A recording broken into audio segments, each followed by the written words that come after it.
চাকরি পরীক্ষায় আসা কয়েকটি গুরুত্বপূর্ণ অঙ্ক।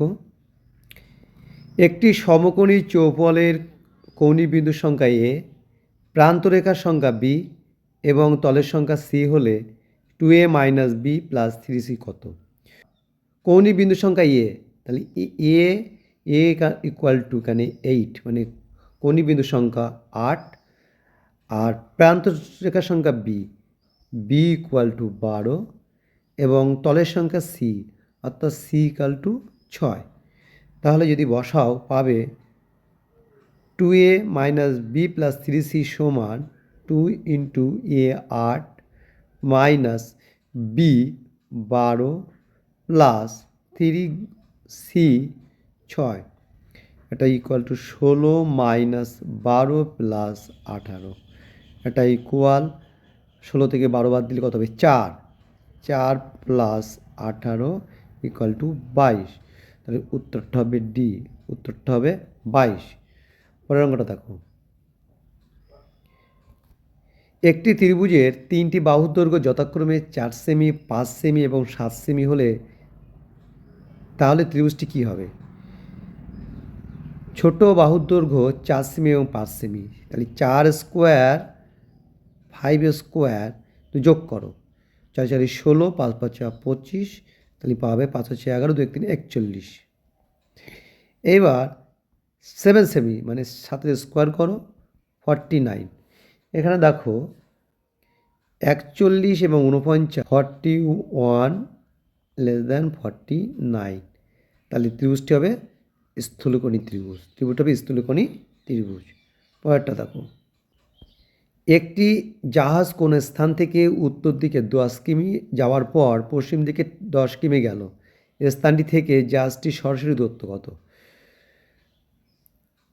প্রথমে উত্তর দিকে গেল এবং তারপরে পশ্চিম দিকে গেল, অর্থাৎ একটা সমকোণী ত্রিভুজ তৈরি হবে।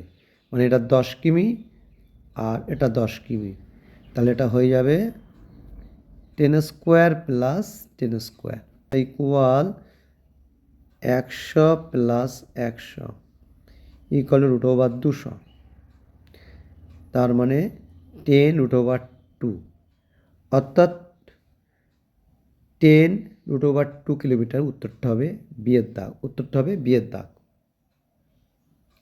পরেরটা দেখো। একটি ঘনকের তলগুলির ক্ষেত্রফল যত একক এবং তলগুলি ঘনফল তত একক, এর বাহুর দৈর্ঘ্য কত? একটা ঘনকের তলগুলির ক্ষেত্রফল যত একক, ঘনকের প্রত্যেকটা বাহুর দৈর্ঘ্য যদি এ হয় তাহলে একটি তলের ক্ষেত্রফল এ স্কোয়ার বড় একক এবং কটা তো 6টা, তাহলে 6a স্কোয়ার, আর আয়তন a কিউব, এই দুটো সমান বলা আছে। অতএব পাবে a ইকুয়াল টু 6, প্রত্যেকটা বাহুর দৈর্ঘ্য কত হবে তাহলে? 6 একক। পরেরটা দেখো। একটি ঘনকের প্রতিটি পৃষ্ঠের কর্ণের দৈর্ঘ্য 8√2 সেমি হলে ঘনকটির কর্ণের দৈর্ঘ্য কত? √2 সেমি। একটা ঘনকের প্রত্যেকটি পৃষ্ঠ বর্গাকার হয়, একটি ঘনকের প্রতিটি পৃষ্ঠের কর্ণের দৈর্ঘ্য 8√2 সেমি, মানে এটা যদি এ হয় তাহলে এটা হয়, তাহলে এই কর্ণটা কত হবে?